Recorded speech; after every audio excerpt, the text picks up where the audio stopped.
নমস্কার বন্ধুরা, মিষ্টির রন্ধনশালায় আপনাদের সবাইকে স্বাগত। আজকে বানাবো ফুলকপি আলুর ডালনা। যারা এখনও আমার চ্যানেলটি সাবস্ক্রাইব করেনি, প্লিজ আমার চ্যানেলটি সাবস্ক্রাইব করে বেল আইকনটি অন করে নোটিফিকেশন অল করে রাখবেন, তাহলে আমি যখনই কোনো ভিডিও ছাড়বো সবার প্রথম আপনার কাছে পৌঁছে যাবে। চলুন চটপট রেসিপিটা দেখে নেওয়া যাক। আমি এখানে ফুলকপিগুলো ঠিক এইভাবে কেটে নিয়েছি, আলু আধখানা করে কেটে নিয়েছি আর মটরশুঁটি ছাড়িয়ে নিয়েছি।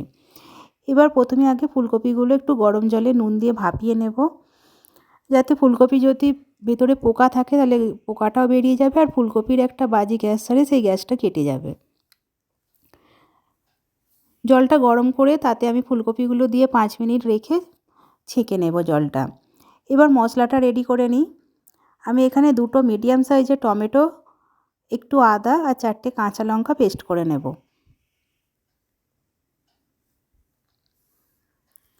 এবার রান্নায় চলে যাই। কড়াতে সর্ষের তেল দিয়ে দিয়েছি। তেলটা গরম হয়ে গেলে আগে আলুগুলোকে দিয়ে দেবো, দিয়ে ভেজে নেব হালকা লাল লাল করে। ভাজা হয়ে গেছে, এবার তুলে নেব।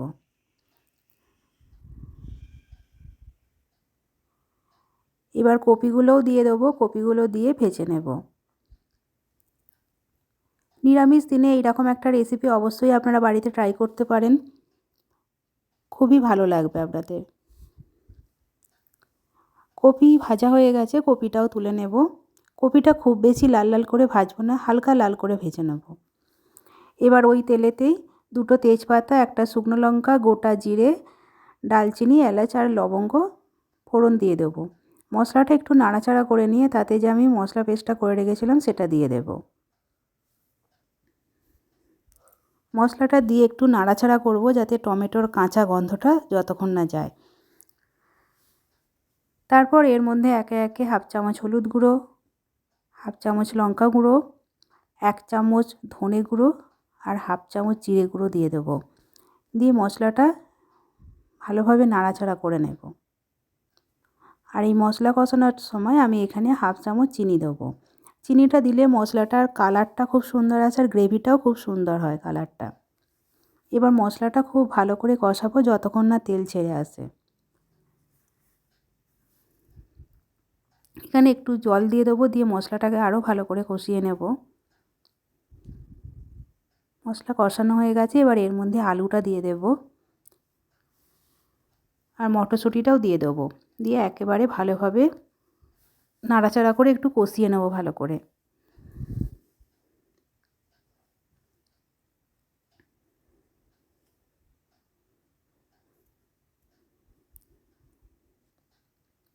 ভালোভাবে কষিয়ে নিয়ে এর মধ্যে পরিমাণ মতন জল দিয়ে দেব। জলটা আমি খুব বেশি দেব না। জলটা দেওয়ার পর একটু নাড়াচাড়া করে নেব। এরপর এর মধ্যে পরিমাণ মতো নুন দিয়ে দেব। নুনটা দিয়ে একটু নাড়িয়ে নিয়ে ঝোলটা যতক্ষণ না ফুটে আসে ততক্ষণ পর্যন্ত ওয়েট করব। তারপর ফুটে উঠলে আমি একটা চাপা দিয়ে মিডিয়াম ফ্লেমে রেখে দেব যতক্ষণ না আলুটা সেদ্ধ হয়।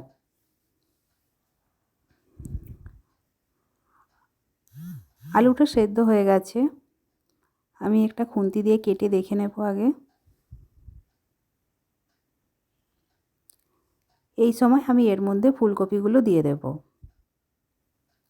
ফুলকপিগুলো প্রথমে দিয়ে দিলে ঘেঁটে যেতে পারে, তাই আমি এই সময় দিয়ে দেবো। দিয়ে ভালো করে নাড়াচাড়া করে নেব। নিয়ে আবার আমি এটাকে চাপা দিয়ে রেখে দেবো মিনিট 5।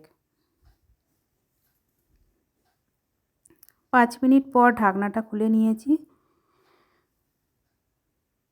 একটু নাড়াচাড়া করে নেব। এবার আমি এর মধ্যে 1 চামচ চিনি দিয়ে দেব। নিরামিষ রান্নায় একটু চিনি মিষ্টি না হলে ঠিক ভালো লাগে না। চিনিটা দিয়ে একটু নাড়াচাড়া করে নিয়ে আমি গ্যাসটা লো ফ্লেমে করে 2 মিনিট চাপা দিয়ে রেখে দেব। 2 মিনিট পর ঢাকনাটা খুলে নেব। এরপর আমি গ্যাসটা একদম বন্ধ করে দেবো, দিয়ে তারপর ওপর থেকে গরম মশলা ছড়িয়ে দেবো আর সামান্য পরিমাণে ঘি দেব আর একটু ধনেপাতা কুচি ছড়িয়ে দেব। দিয়ে স্ট্যান্ডিং টাইমে মিনিট 5 রেখে দেব। আমার রেসিপি যদি আপনাদের ভালো লেগে থাকে প্লিজ তাহলে একটা লাইক দিয়ে দেবেন আর আমার চ্যানেলটি সাবস্ক্রাইব করে আমার পাশে থাকবেন।